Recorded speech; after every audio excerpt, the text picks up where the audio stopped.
everyone, it's Mercy here and welcome to the Mia dress sew along. The Mia dress features a cup bustier with a drop back waistline. It has flare and gathered details on the sides and straps around the shoulder. It has 3 length options and it's from a US size 2 to 22. The pattern also includes a written step-by-step instruction, so be sure to refer to it during the sewing project.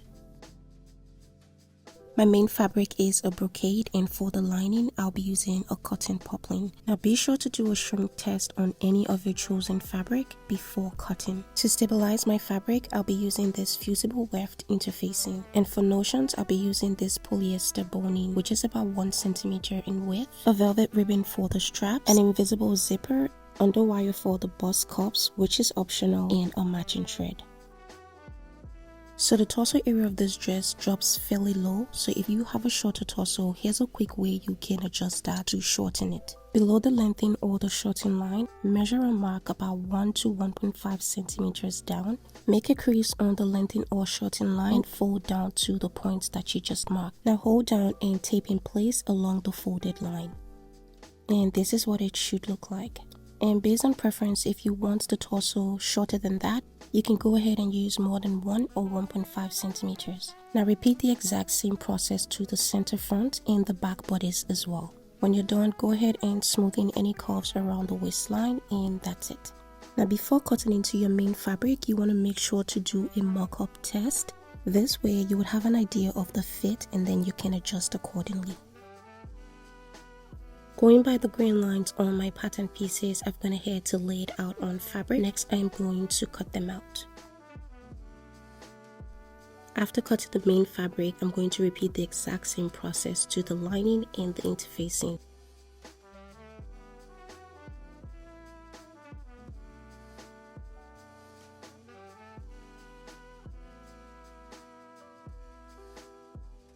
Starting with the bust cups, I've gone ahead to press on my fusible interfacing. I used double layers to make the cups more sturdy and went ahead to transfer all my notches to the fabric and the lining. The side of the bottom cup has 2 notches and the side of the top cup also has 2 notches. Now I'm going to just pin them in place to get them ready to sew. Now pin both the side and the front cup along the center notch and stitch down using 1 centimeter. Now if you want to reduce the depth in the cups, you can sew about 1.5 centimeters right at the center and 1 centimeters at the top and at the bottom. After stitching, notch along the entire curve and stitch down using 0.5 centimeters on both sides of the seam.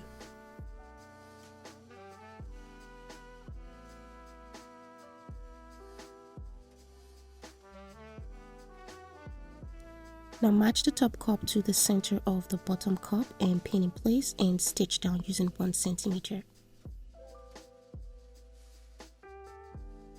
After stitching, notch around the curve on the top cup and do a top stitch using 0.5 centimeter.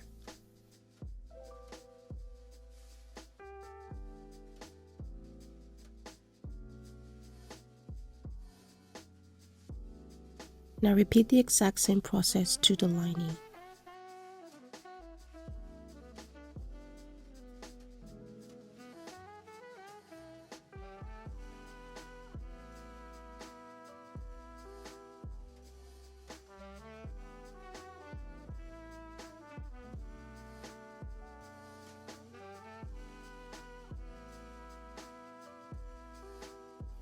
Now go ahead and press the cups using a bust ham.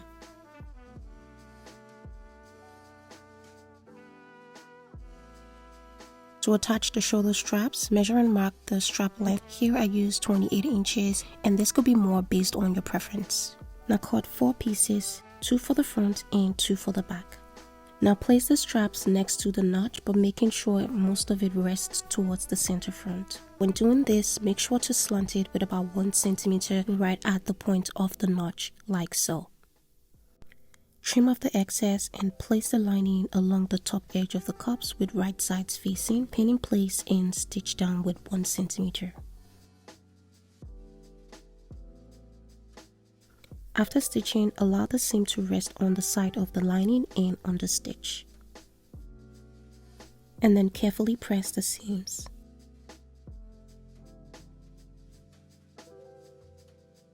Pin around the cups, leaving out any excess lining, and then stitch down using a basting stitch.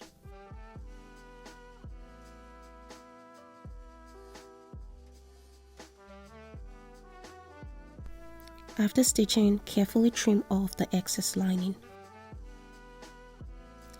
Give it a final press, slant the ends of the straps like so. Now you can seal this part by either using a lighter or an anti-fray glue such as Fray Check. Repeat the exact same process to complete the second cup. Now moving on to the main bodice, I'm going to start with the front, which is pattern piece 4 and 5. I already have the main fabric interface. Now I'm just going to mark the wrong sides of the lining so I don't mix it up while sewing. Next, I'm going to pin the side front to the center front along the seam lines like so. Now repeat the same process on the main fabric and to the back bodice as well.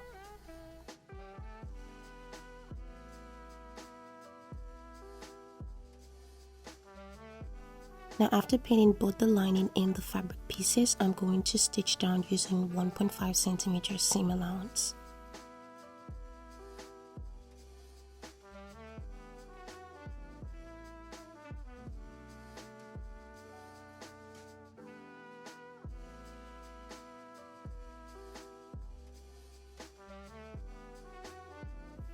Next, I'm going to press open all the seam lines.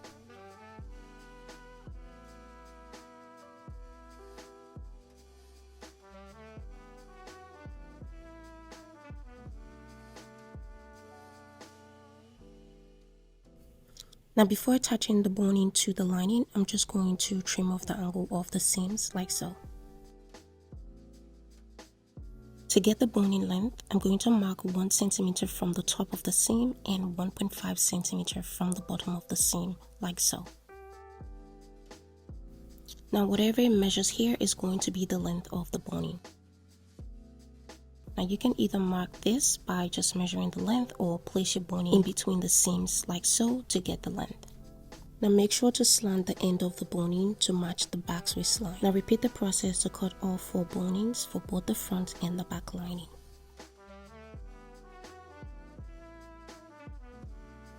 To prevent the end of the boning from fraying, I'll be using this insulated seam tape, and you can also secure it by just melting down the ends. Next, I'm going to stitch down on both sides of the boning along the seam line like so.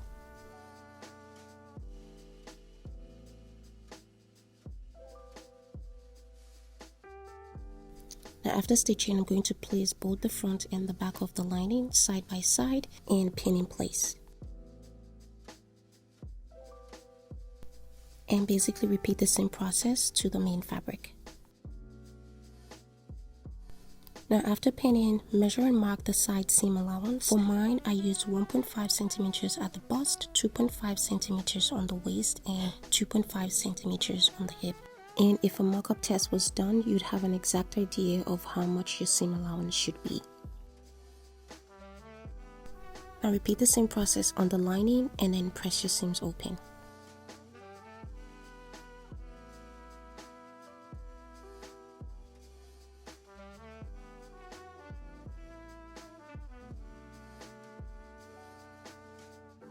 After pressing the side seams open, I like to double check the waist and the hip measurement again just to make sure everything checks out. Now once you're sure of this, you can proceed.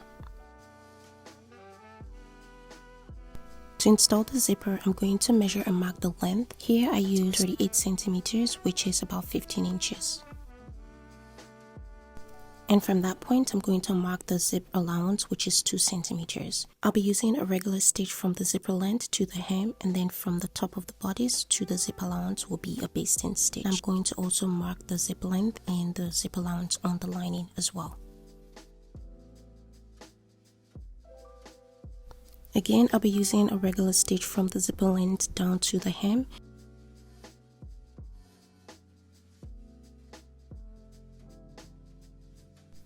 And from the top of the bodice down is going to be done with a basting stitch. So basically, I'm going to set my stitch length to 5.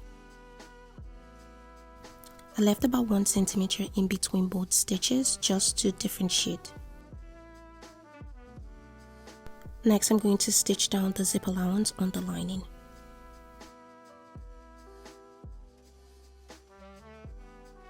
Now with the basting stitch still intact, I'm going to press open the zip allowance.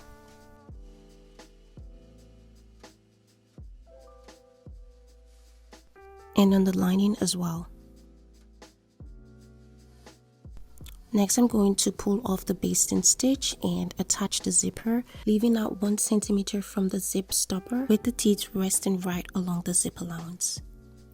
And then secure it by pinning in place. And stitch down using a basting stitch.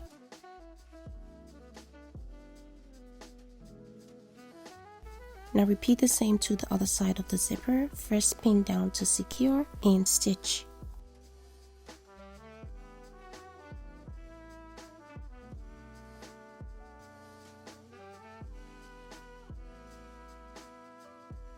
To finish the zipper, I'm going to switch to an invisible zipper foot.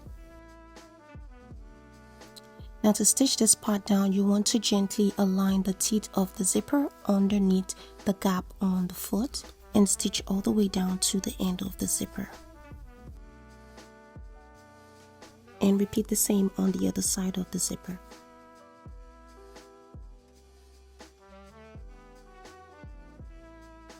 Now once it's done, grab on the pull tab and pull. So here the zipper is done. Next I'm just going to go ahead and give it a good press. And before attaching the lining to the main bodice, I like to cross check my measurement one last time. Also, this is a good time to fit this around your body to see if you're okay with the fit, and then you can adjust accordingly. Next, I'm going to attach the remaining 2 straps by pinning it right at the top of the center line seams on the back. So I had to use a different clip here because on the original video, I forgot to record that step. So this clip shows that process. Again, pin the strap right at the top of the center line like so, and repeat the same to the other side of the back. Now to finish the neckline, insert the main fabric through the lining so that the right sides are facing. Now carefully pin this part in place. Also make sure to trim the corners of the seam allowance along the neckline like so, and stitch down using 1 centimeter.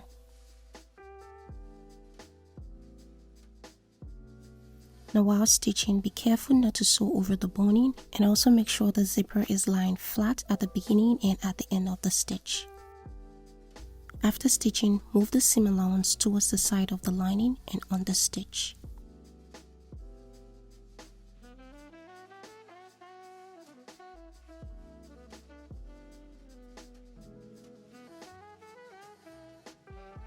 To enclose the zipper, fold the lining over the zip allowance like so and pin in place. Repeat the same on the other side of the zip allowance and stitch down using an invisible zipper foot. And after stitching, it should look like so. Now pull from the corner along the top of the zipper and turn the bodice inside out. Now repeat the same to the other side of the zipper. After turning inside out, I ended up using a turning tool just to make the corners well defined.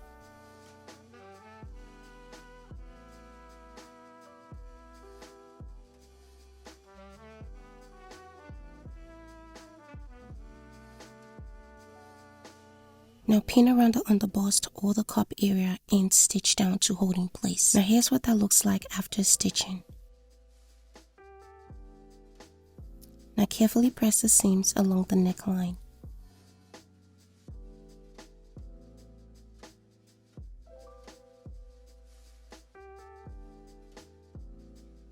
Now before stitching down the back's waistline, I'm going to go ahead and finish the hem of the lining on the center back and on the center front.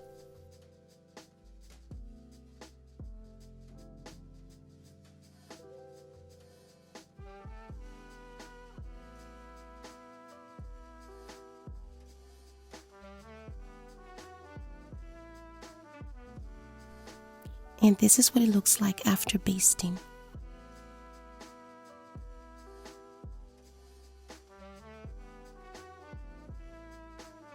To attach the bust cups, match the center of the seam on the cup to that of the seam on the bodice. Now pin around the entire curve to hold in place, also making sure there are no folds underneath while pinning. Now after pinning, attach the bias binding from inside of the cups with the right sides of the bias facing the lining, leaving out about 2 to 2.5 cm of the bias. Now carefully stitch the bias along the curve using 1 cm seam allowance.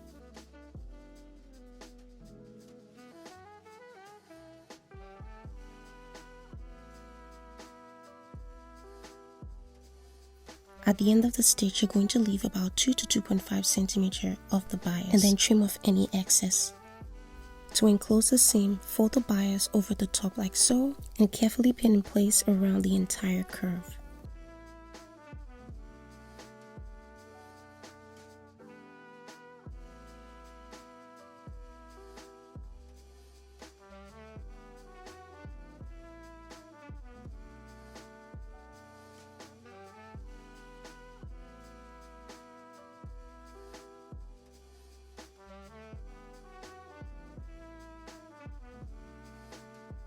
Now if you would not be using an underwire, the way to finish this part is by hand stitching around the fold by using an invisible or a felling stitch. But if you do choose to use an underwire, you can finish this part by top stitching with an invisible zipper foot. So here I used about 0.75 centimeters for the stitch width.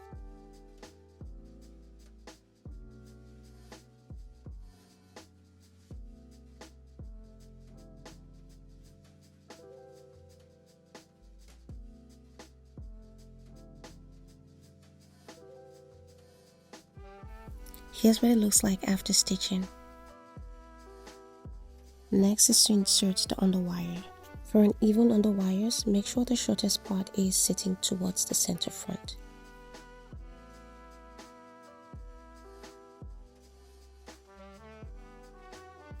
To prevent the underwire from moving around, pin around the points where they end both on the center front and on the side, and then finish by hand stitching those points.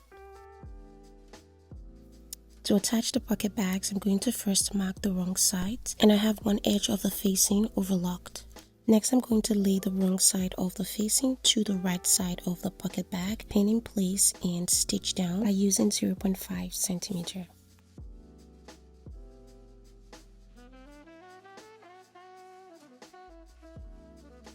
Now repeat the same to all 4 pieces. So here I have both the back and the front flare. Now you want to make sure all your notches are transferred so you don't mix them up.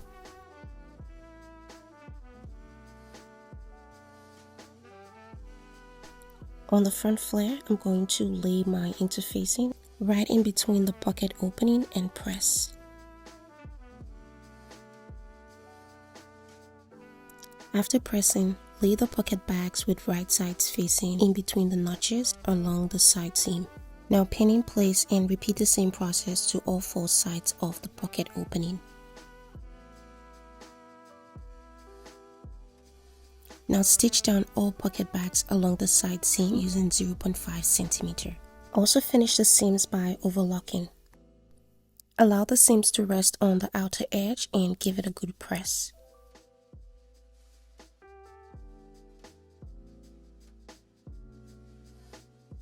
To finish the side seams, grab one piece of the front flare and one piece of the back flare, hold it side by side and pin in place.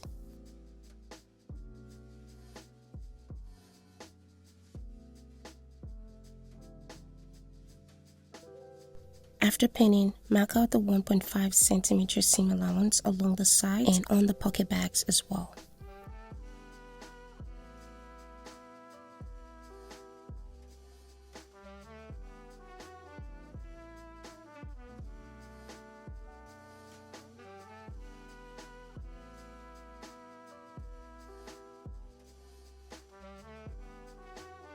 Now stitch down from the top of the waist, following the curves around the pocket bags and all the way to the hemline.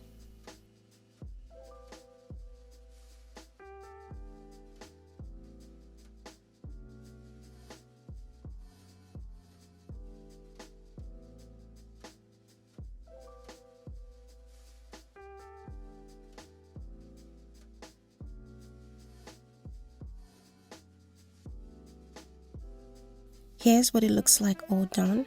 Now press along the side seam, making sure the pocket bag is facing towards the front flare, and repeat the same to the other side of the flare.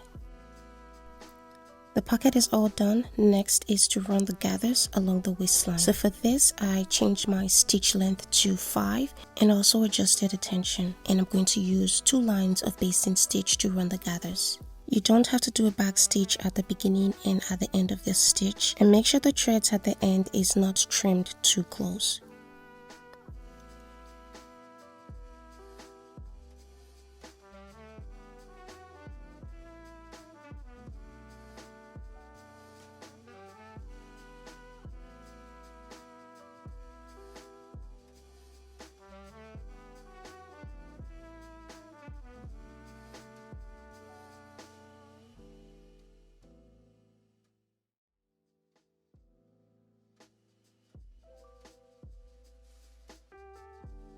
After basting along the waistline of both the back and the front flare, create the gathers by pulling gently on the top thread.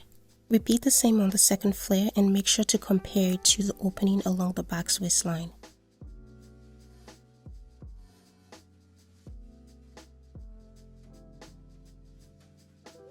Adjust as you go until you get the perfect width that is required.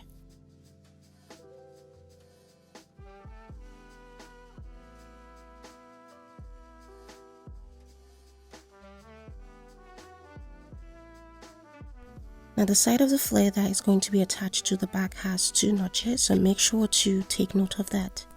So here I've gone ahead to lay out my flare the way it's going to be attached on the bodice. Now I'm going to bring in the main bodice and pin along the back's waistline. Start by pinning the side seam of the flare to the side seam on the bodice and along the waistline as well. Make a notch around the 4 corners of the part where the flare will be attached. Make sure the notch does not extend beyond the basting stitch. Repeat the same on all 4 corners. Now match the corner on the bodice to the corner on the side flare. Lay it out like so and pin in place. Finish by pinning all the way to the hemline.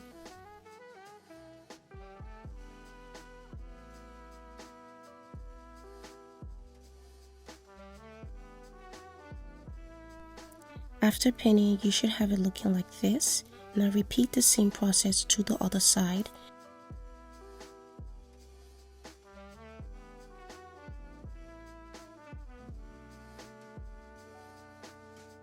And stitch down using 1.5 centimeter.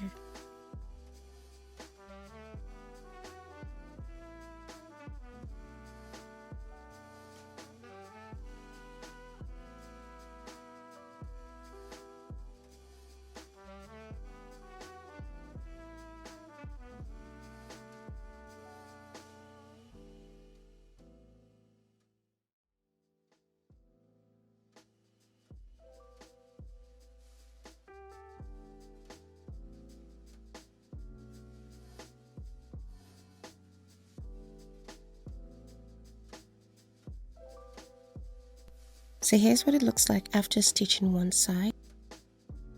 Now overlock around the seams and then press.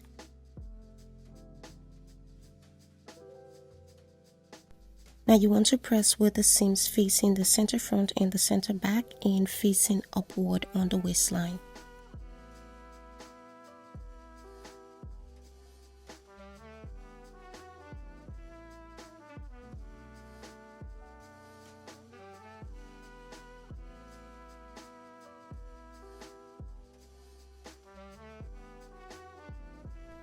Here's what it looks like after pressing. Now repeat the exact same process to finish the other side flare.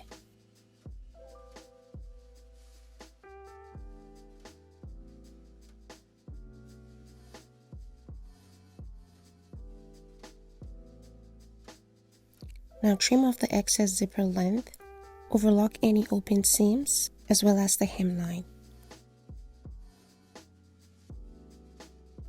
Make sure to also pick out any exposed basting stitch. And finally, finish the hemline by stitching down with 0.5 centimeter. Here's the final look, guys. Please let me know what you think in the comments. And if you feel inspired to give this pattern a try, The link to my Etsy store is going to be in the description. If you do get to try it, please tag me at Bustier or share your results with me. I would love to see your make. If you love all things fashion and sewing patterns, please subscribe to this channel, and I'll see you in my next video.